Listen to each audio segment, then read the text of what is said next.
22A మీద immediate గా government ఏం చేయాలని మీరు సలహా ఇస్తారు? 4-5 పనులు ముందుగా జరగాల్సింది గైడ్లైన్స్ ఇవ్వండి. నిర్వహణ మీద గైడ్లైన్స్ ఎట్లా ఉంచాలి, ఎట్లా తీయాలి, ఎవరు ఉంచుతారు, ఎవరు తీస్తారు. రెండోది ఈ లిస్టులందరినీ ఈ లిస్టులో మీరు గ్రామ స్థాయికి పంపండి. ఎవరికి వాళ్ళు దరఖాస్తులు పెట్టుకోవడం కాకుండా ఫోర్బిటర్ లిస్ట్ ని ఏ గ్రామానికి ఆ గ్రామం పోయి మీరు అభ్యంతరాలు మీరు అడగండి. ఇప్పుడు గ్రామంలో తెలంగాణలో average village side about 3000 acres, 3000 ఎకరాలు ఉంటుంది యావరేజ్ గా. 500 ఎకరాలు, 600 ఎకరాలు, 1000 ఎకరాలు ఉండొచ్చు కదా, అంతకంటే ప్రొవిటర్ లేదు కదా. ఆ 1000 ఎకరాలు ఏందో గ్రామ పంచాయతీ ఆఫీస్ లో డిస్ప్లే చేయండి, సర్వే నెంబర్ వారిగా. వాళ్ళకి ఏమైనా అభ్యంతరాలు ఉంటే అడగండి. లేని ఉంటే చెప్పండి. లిస్టులో ఉండాల్సింది లేకుండా పోతే చెప్పాలి. ఉండకూడదు ఉంటే చెప్పమనండి. దాని ప్రకారం నిర్ణయం తీసుకున్నాం అనుకోండి, వ్యవసాయ భూములన్నింటినీ ఒక్కసారి ఒక 6 నెలల్లో మొత్తం చేయొచ్చు. నాన్ అగ్రికల్చర్ ఉంటే లోకల్ బాడీస్కి ఇవ్వండి, గ్రామ పంచాయతీలోనో ఇక్కడ వార్డులోనో ఎక్కడో పెట్టి తీసుకోండి. అదే టైంలో ఆన్లైన్లో కూడా ఒక ఫైనల్ లిస్ట్ని అందుబాటులో పెట్టండి. ఇది ఈ ఊరికి ఫైనల్ లిస్టు. ఇప్పుడు అది చాలా గందరగోళం ఉంటుంది. ఈ లిస్టులో నా నెంబర్ కనపడదు, నేను రిజిస్ట్రేషన్ చేసుకున్నాను, తీరా పోయి 4-5 స్టెప్స్ కంప్యూటర్లో పెట్టిన తర్వాత అప్పుడు బ్లాక్ అయింది. లేదు, మన లిస్టులో లేదు కదా అంటే లేదు పలానా వేరే రిజిస్టర్లో ఇది ఆల్రెడీ ప్రొబిటర్లో ఉందని వస్తుంది. ఇది జరగకూడదు. ఇక మూడోది ఏంటంటే, తప్పు చేసిన అధికారుల పైన ఏం చర్యలు తీసుకుంటారో స్పష్టత ఉండాలి. ఇప్పుడు భూభారతి చట్టం ఉంది, చట్టంలో రాసి ఉంటుంది. ఒక పక్కన ప్రజలకి పాస్బుక్ ఎట్టే వాళ్ళు రాసుకుంటూనే ఎవరన్నా తప్పు రికార్డులు చేసినా, తప్పుగా పాస్బుక్లు ఇచ్చినా ఎట్లాంటి యాక్షన్ తీసుకోవచ్చో చట్టంలో ఉంది. 22A కూడా అట్లా ఉండాలి. మీరు కనుక పెట్టకూడని భూమి పెట్టినా, తీయాల్సిన పద్ధతుల్లో మీరు తీయకపోయినా వాళ్ళ మీద. చెరువులకు సంబంధించిన భూమి 22A ఉండొద్దా? ఉండాలి. మరి కొన్ని లేవు కదా, ఇల్లు కట్టేసి అదే అంటున్నా కదా. అంటే ఒక పక్కననేమో ఏ భూమి అయితే పూర్తిగా ఉండాలో అన్ని ఉండవు, ఏవి ఉండకూడవో అవి ఉంటున్నాయి. అదే కదా ఇబ్బంది. రెండు ఇబ్బందులే. ఉండాల్సింది ఉండకపోయినా ప్రజలకే ఇబ్బంది, ఎందుకంటే ప్రజల ఆస్తులు అవి. ఉండకూడదు ఉన్నా వ్యక్తులకు ఇబ్బంది. ఒక పక్కన మనం 22Aని రక్షించుకోవాలి. ఇప్పుడు చాలా మంది అనుకుంటారు ఏదో 22A భూతం లాగా కనబడుతుంది, దీన్ని మొత్తం తీసేయాలంటారు. అది పోతే దానివల్ల ఇంకా పెద్ద డేంజర్ ఉంటుంది. 22Aని ఉంచుకుంటూనే తప్పుల సవరణకి ఎట్లా ఆలోచించాలి. రఘు గారు, ఏది కూడా ఇంపాసిబుల్ కాదు, అది కష్టమైనది ఏం కాదు.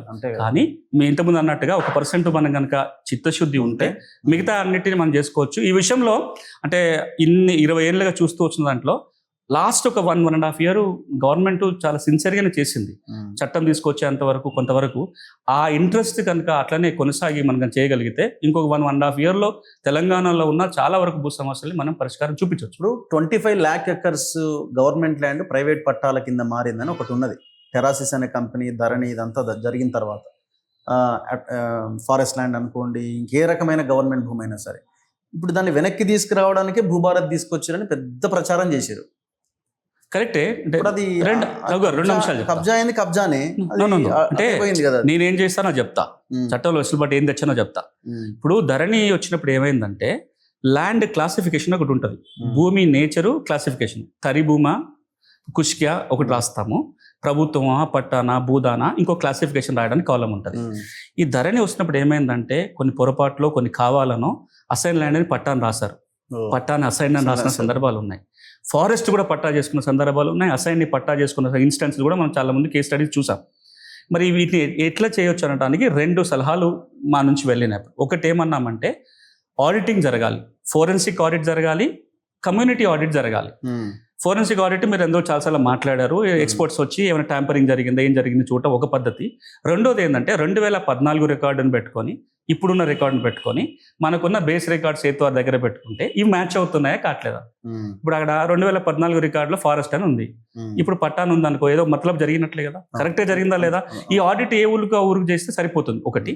రెండోది, మరి ఒకవేళ ఎవరన్నా ఫారెస్ట్ ల్యాండ్, లేకపోతే భూధాన్ ల్యాండ్, ఎండోన్మెంట్ ల్యాండ్, వక్ఫ్ ల్యాండ్, సీలింగ్ ల్యాండ్ పట్టాలు చేయించుకున్నారు, ఇప్పుడు ఏం చేయాలి? చట్టంలో రెమెడీ లేదు. అందుకే భూభారతి చట్టం సెక్షన్ 16 చాలా కీలకం. చాలా తక్కువ మందికి తెలుసు ఆ సెక్షన్. భూభారతి చట్టంలోని సెక్షన్ 16 ప్రకారము ఈ ప్రపంచంలో ఎవరైనా ఎక్కడుండైనా సరే తెలంగాణ రాష్ట్రంలో నేను చెప్పిన 5-6 రకాల కేటగిరీ భూములకి పట్టాలు తెచ్చుకున్నట్టుగా మీ దగ్గర ఇన్ఫర్మేషన్ ఉంటే CCLAకి ఇన్ఫర్మేషన్ ఇవ్వాలి. CCLAకి రివిజన్ అధికారం ఉంది. ఆయన దాని మీద ఎంక్వైరీ చేసి పట్టాలు రద్దు చేయొచ్చు, భూమిని తిరిగి వెనక్కి స్వాధీనం చేసుకునే అధికారం సెక్షన్ 16 భూభారతి చట్టంలో ఉంది. దీనికి తగ్గట్టుగా ఒక యాప్ కూడా రూపొందించే ప్రయత్నం ఇనిషియల్ జరిగింది. అది ఎక్కడ దాకా నాకు తెలియదు. భూరక్షక పేరుతోటి ఒక యాప్ ఇస్తే ఎవరైనా ఎక్కడి నుంచైనా సమాచారం ఇవ్వడానికి. ఇది కనుక అమలు చేస్తుంటే మీరు అన్న వాటన్నిటిని వెనక్కి లాక్కోవచ్చు. ఎవడో ఫారెస్ట్ నెంబర్ ఏమన్నా ఉందా అండి? అంటే అది కష్టము, అంచనా వేయడం కూడా కష్టం. లక్షల్లోనే ఉందిగా. ఉండొచ్చు కూడా. Okay. ఇప్పుడు భూభారతిలోకి ఉన్న లెక్కలకి డిపార్ట్మెంట్ లెక్కలకి పోలిస్తే వ్యత్యాసం ఉంది కాబట్టి Okay. అంతవరకు సమస్య ఉన్నట్టు లెక్క. ఉదాహరణకి ఎండోన్మెంట్ ల్యాండ్ 83,000 ఎకరాలు ఉండాలి అని ఎండోన్మెంట్ డిపార్ట్మెంట్ చెప్తుంది. ఇప్పుడు భూభారతిలో ఎంత ఉంది? భూదాన్ బోర్డు వాళ్ళు చెప్తున్నారు మా ల్యాండ్ 1,00,000 ఎకరాలు ఉండాలి అంటున్నారు. ఇప్పుడు భూదాన్లో ఎన్ని ఎకరాలు ఉంది? భూదాన్ అనే క్లాసిఫికేషన్ అది తీస్తే మీకు మిస్ మ్యాచ్ అర్థమైపోతుంది. ఈ మిస్ మ్యాచ్ అంతా వేరే వాళ్ళ చేతికి పోయిందని చెప్పలేము. పోయింది ఉండొచ్చు, లేదా అసలు లెక్కలకి రాకుండా ఉండొచ్చు. కానీ దాన్ని కనిపెట్టడం పెద్ద కష్టం కాదు. భూమి మాయమైపోతుందా? భూమి ఎక్కడ పోతుంది? సరే, భూములకు ఒకటే రికార్డు ఉంది అని ఎక్కడో మాయం చేస్తే అయిపోదానికి ఇన్ని రికార్డులు ఉన్నాయి కదా. ఇన్ని రికార్డులను పోల్చుకొని చూడడానికి అంటే మనం దాన్ని సిస్టమాటిక్గా చేసుకుంటూ పోతే చట్టంలో ఉన్న ఇబ్బందులు ఏమున్నాయో వాటిని తొలగించే ప్రయత్నం భూభారతి చట్టం చేసింది. అంటే యాక్ట్లో మొన్నటిదాకా తహసీల్దార్కి అధికారం లేదు, ఆర్డీఓకి లేదు, కలెక్టర్కి లేదు. మీకు విచిత్రం చెప్తే మీకు ఆశ్చర్యంగా ఉంటుంది. ధరణి వచ్చిన తర్వాత ఏమైనా సమస్యలు ఉంటే ఒక్కొక్క మాడ్యూల్ యాడ్ చేసుకుంటూ పోయారు. 33 మాడ్యూల్స్ పెట్టారు. మీకు ఏ సమస్య ఉన్నా ఈ మాడ్యూల్ ద్వారా దరఖాస్తు పెట్టండి, కలెక్టరో లేకపోతే సీసీఎల్లో పరిష్కారం చేస్తారని. లాయర్గా నా బేసిక్ క్వశ్చన్ ఏముండాలంటే ఏ చట్ట ప్రకారం ఏ సెక్షన్ ప్రకారం మీరు ఆ కరెక్షన్ చేస్తారో అని. లేదు కదా. దీని మీద హైకోర్టులో ఒక ప్రజా ప్రయోజన వాద్యం దాఖలైంది, ఇంకా పెండింగ్ లోనే ఉంది. అందులో చాలా వేసిన ఆయన ఇప్పుడు కేబినెట్ లో ఒక మంత్రి అప్పుడు పెట్టించిన దాంట్లో ఛాలెంజ్ ఏంటంటే ఏ అధికారం ప్రకారం మీరు కరెక్షన్ చేస్తున్నారు అంటే లేదు, legal basis case admit. Same సాదా బైనామా కూడా అట్లే ఆపేసింది కదండి. సెక్షన్ 6 మీరు యాడ్ చేసిన తర్వాత అప్పటిదాకా సెక్షన్ లేదు.